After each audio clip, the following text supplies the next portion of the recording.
Print দিলাম কি আর প্রিন্টারে আসলোটা কি। আপনারা যারা বাসায় ডেস্কজেট প্রিন্টার ইউজ করেন, কালার প্রিন্টার, তারা অনেকেই এই জাতীয় সমস্যায় পড়ে থাকেন। এগুলার সমাধান করাটা আসলে বেশ ব্যয়বহুল, কার্টিজ চেঞ্জ করতে হয়, অনেক কিছু করতে হয়, শেষমেশ বিরক্ত হয়ে অনেকে প্রিন্টার ইউজই বাদ দিয়ে দেন। আর তাই আজকে এরকম উল্টাপাল্টা ঠিকমতো যদি কালার প্রিন্ট না আসে তখন আপনার কি করণীয়, আমি কি করি সেটাই আমি আপনাদেরকে দেখাবো। হ্যাঁ ভাই, এটা কোনো ফ্রি সমাধান না, টাকা অবশ্যই লাগবে, তবে এক্সাক্ট ট্রাবল শুটিং মেথড এবং কিভাবে সাশ্রয়ীভাবে আপনি এটা সমাধান করতে পারবেন সেটাই আমি আপনাদেরকে বলবো। হ্যালো বন্ধুরা, আপনাদের সবাইকে স্বাগত জানাচ্ছি আমার চ্যানেল ট্রিক স্টেশনে। আমার চ্যানেলে নিয়মিত আমি আমার ব্যক্তি জীবনের বিভিন্ন টিপস, ট্রিক্স, ট্রাবল শুটিং আপনাদের সাথে শেয়ার করে থাকি। এগুলা যদি আপনাদের ভালো লেগে থাকে এবং কাজে এসে থাকে তাহলে অবশ্যই আমার ভিডিওটিকে লাইক দিবেন, চ্যানেলটিকে সাবস্ক্রাইব করবেন এবং বন্ধুদের সাথে শেয়ার করবেন। আচ্ছা, এখন প্রথমেই আসি, এই যে এই ছবিটা কালার, একটা ছবি, বিভিন্ন কালার আছে, কিন্তু আমি যখন প্রিন্ট দিলাম এরকম ঠিকমতো কালার আসছে না।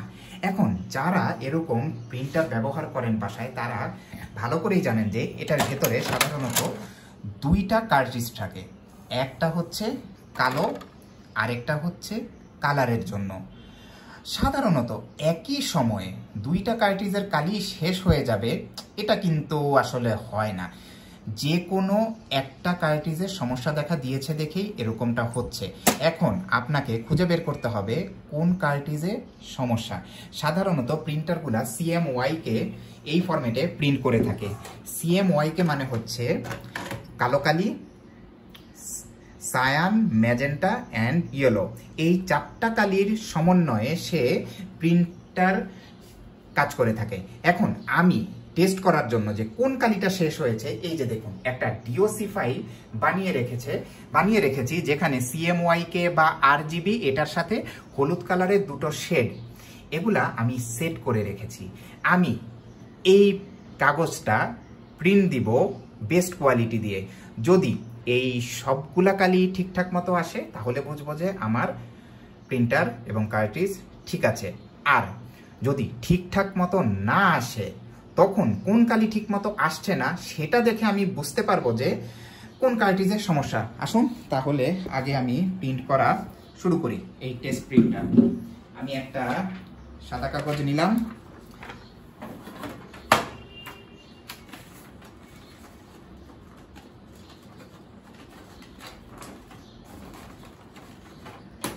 আমার প্রিন্টারে কিছুটা সমস্যা আছে, কালি এটা ঠিকমতো, পেজ এটা ঠিকমতো আসলে টানতে পারছে না, বিষয়টি আপনাদেরকে আমি বলে দিয়ে রাখলাম। ওকে, আমি বেস্ট কোয়ালিটিতে এটা প্রিন্ট দিচ্ছি।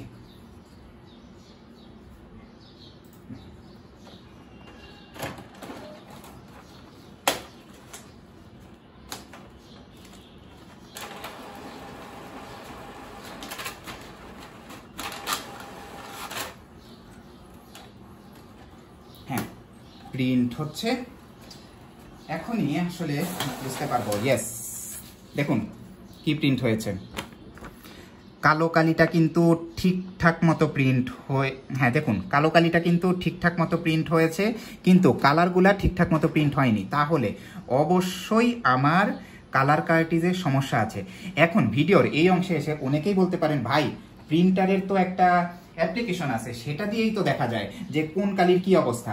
আসুন সেই অ্যাপ্লিকেশনের অবস্থাটা দেখি। আমার এটা HP প্রিন্টার এবং আমার প্রিন্টারের ড্রাইভার এবং ইউটিলিটি সফটওয়্যার সবই ইনস্টল করা আছে।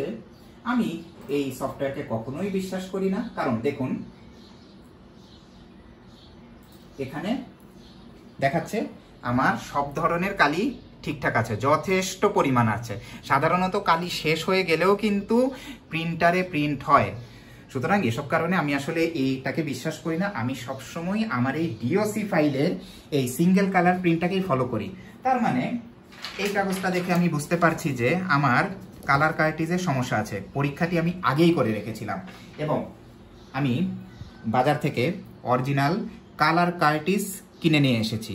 কালো কার্ট্রিজ যেহেতু ঠিক আছে সুতরাং আমার সেটা পরিবর্তন করার কোনো প্রয়োজন নাই। অনেকেই যারা প্রিন্টার একটু কম ব্যবহার করেন বা এই সম্পর্কে জানেন না, তারা যেটা করেন যে এরকম কোনো সমস্যা হলে 2টা কার্ট্রিজেই চেঞ্জ করে ফেলেন। এটা কিন্তু আপনার অতিরিক্ত টাকা নষ্ট করা ছাড়া কিছুই না। আমি কার্ট্রিজটি আনবক্সিং করছি।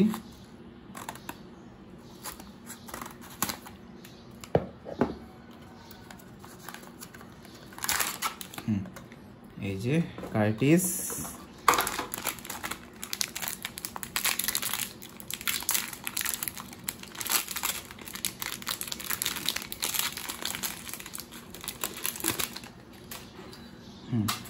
Try colour cartridge. এখানে একটা স্টিকার আছে। আগে আমি কার্ট্রিজ পরিবর্তনটা আপনাদেরকে দেখাই। প্রিন্টার অন থাকতে হবে, এরপর ট্রেটা খুলবেন, বাম পাশেরটা হচ্ছে কালার কার্ট্রিজ। এখানে মার্কিং কিন্তু দেওয়া আছে। আমি কালার কার্ট্রিজটি খুলে ফেলছি। আর এখানে নতুন কার্ট্রিজে একটা স্টিকার দেওয়া আছে, সেটা খুলে ফেললাম। ডান। এই যে স্টিকার, এই কার্ট্রিজটিকে ঢুকাচ্ছি। হ্যাঁ, প্রিন্টারকে এখন কিছুটা সময় দিন, এবং সে যদি কোনো রাফ প্রিন্ট করতে চায় করতেও পারে অনেক সময় নতুন কার্ট্রিজ ইনস্টল করে। দেখা যাক, আমি একটা পেজ দিয়ে রাখছি। ওকে, এখনো প্রিন্টার কিন্তু অ্যাক্টিভিটি মোড দেখাচ্ছে। সো আমি নতুন করে কোনো প্রিন্ট কমান্ড দিচ্ছি না।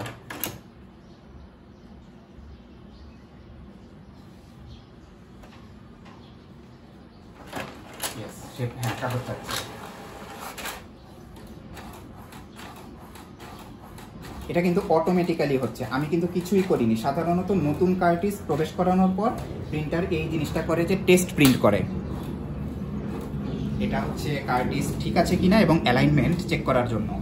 হ্যাঁ, সে একটা টেস্ট কাগজ প্রিন্ট করছে, যেটা আমাকে স্ক্যান করতে হবে এরপর। ওকে, প্রিন্টিং প্রসেসটি শেষ হোক।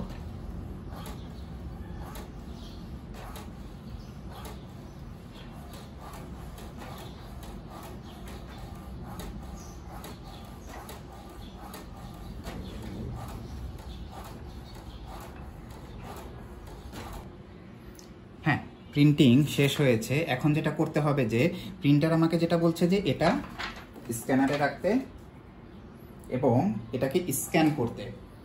আমি আরেকটি সাদা কাগজ দিচ্ছি। এর ফলে যেটা হবে যে প্রিন্টারের কার্ট্রিজের অ্যালাইনমেন্টটি ঠিক হবে। দিলাম, স্ক্যান বাটনে প্রেস করলাম।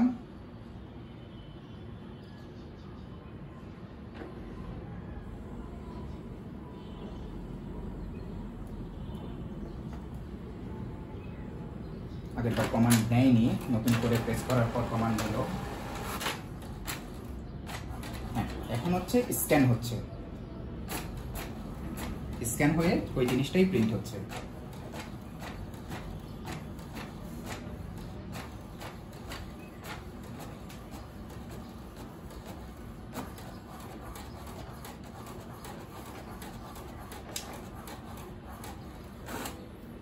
ওকে, এটা হচ্ছে আমার আগের কাগজটি, আর এটা হচ্ছে স্ক্যান। এখন আমি যেহেতু কালার কার্ট্রিজ লাগালাম নতুন, এবার দেখবো যে আমার এই ফাইল ঠিকমতো প্রিন্ট হয় কিনা। এটাই আসলে আমার জন্য আসল পরীক্ষা। দেখছি, নতুন কাগজ দিলাম। ওই ফাইলে আমি এখন বেস্ট কোয়ালিটিতে প্রিন্ট কমান্ড দিব। আছে, দেখছি।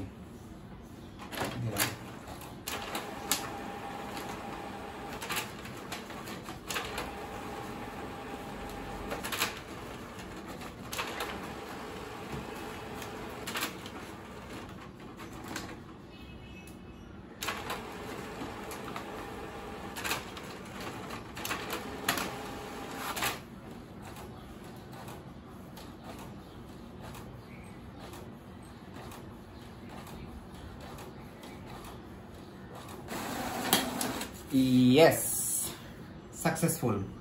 দেখতেই পাচ্ছেন যে সবগুলা কালি ঠিকঠাক মতো প্রিন্ট হয়েছে। এটা ছিল আগের টেস্ট রেজাল্ট, আর এটা হচ্ছে কার্টিজ পরিবর্তনের পর।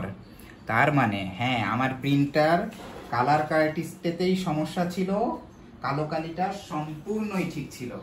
এখন যেই ছবিটি দিয়ে আমি ভিডিওতে শুরু করেছিলাম, এটাকে আবার একটু প্রিন্ট করে দেখি কি হয়। একটা কথা বলে নেই, আমি যে এই যে ভিডিওগুলো বানাই, এগুলা কিন্তু কোনো ধরনের পূর্ব প্রস্তুতি ছাড়াই। আমার কিন্তু কোনো স্ক্রিপ্টিং থাকে না, কোনো কিছু সেট করা থাকে না যে আমি কি বলবো। আমি জাস্ট যখন একটা সমস্যায় পড়ি, সেটা সমাধান করার আগে কিভাবে আমি সমাধানটা করছি সেটা বলা যায় যে লাইভ আপনাদের সাথে আমি সমাধান করতে করতেই শেয়ার করি। এজন্য হয়তো অনেকে আমাকে বিভিন্ন ধরনের কমেন্ট করে থাকেন। যাই হোক, আমি যদি আসলে অত বেশি প্রিপারেশন নিয়ে ভিডিও বানাতে যাই, তাহলে না ভাই আসলে ভিডিও বানানোই হবে না। ওকে, আমি এই কাগজটি এখন প্রিন্ট দিব, সবকিছু ঠিকঠাক। হ্যাঁ, কমান্ড দিলাম, দেখি কি হয়।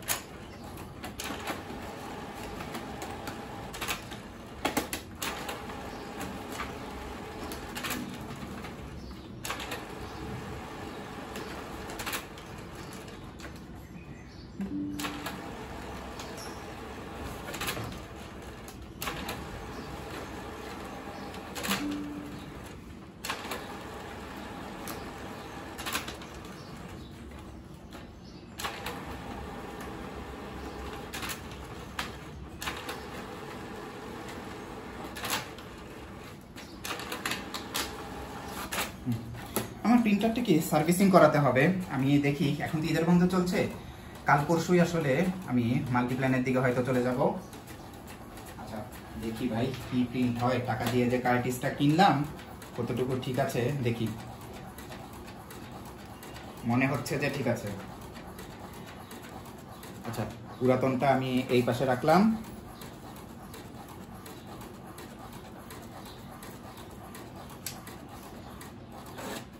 নতুনটা আমি রাখলাম। দেখুন নিজ চোখে সব প্রিন্ট ঠিক আছে। এমনকি কালো কালির প্রিন্টার, কালো কালিতেও আপনারা একটা পার্থক্য দেখবেন যে এখানে কিন্তু কালো কালির কোয়ালিটিটাও ঠিক আছে। সুতরাং একটা প্রিন্টার ফাংশন করতে গেলে আসলে তার দুটো কার্টিজেই লাগে। এটা হয়তো একটা কোম্পানির পলিসি। আপনি কালো কার্টিজ ঠিক আছে, কালারের সমস্যা, আপনি যে শুধু কালো কালি দিয়ে কাজ চালিয়ে দিবেন, কোম্পানি কিন্তু আপনাকে সেটা করতে দিবে না। আপনার দুটো কার্টিজেই ঠিকঠাক থাকতে হবে। আরেকটা বিষয় যেটা হচ্ছে, আমার মতো যারা প্রিন্টার রেগুলার ব্যবহার করেন না, তারা একটা জিনিস মাথায় রাখবেন, বাসায় যদি এরকম ইনজেট প্রিন্টার আপনার থাকে কার্টিজ সহ, এটাতে কিন্তু সপ্তাহে একবার হলেও আপনাকে প্রিন্ট করতে হবে বা ব্যবহার করতে হবে, নতুবা কিন্তু কালিগুলা শুকিয়ে যাবে এবং কার্টিজ নষ্ট হয়ে যাবে। আশা করি আমার এই ভিডিও থেকে আপনারা যারা বাসায় প্রিন্টার ব্যবহার করেন, তারা একটা বিষয়ে কিছুটা হলেও উপকৃত হলেন যে যদি কালি এরকম সমস্যা করে, তাহলে কিভাবে বুঝবেন যে কোথায় আসলে সমস্যাটা, এরপর যেন সেটা বুঝে ট্রাবল শুটিং করতে পারেন, এ বিষয়ে একটা গাইডলাইন পেলেন। আমি একটা কাজ করছি, এই যে আমার যে এই ফাইলটা আছে, এটা ভিডিওর ডেসক্রিপশনে আমি গুগল ড্রাইভের একটা লিঙ্ক দিয়ে দিচ্ছি, যেন আপনারা আপনার প্রিন্টারকেও চেক করতে পারেন।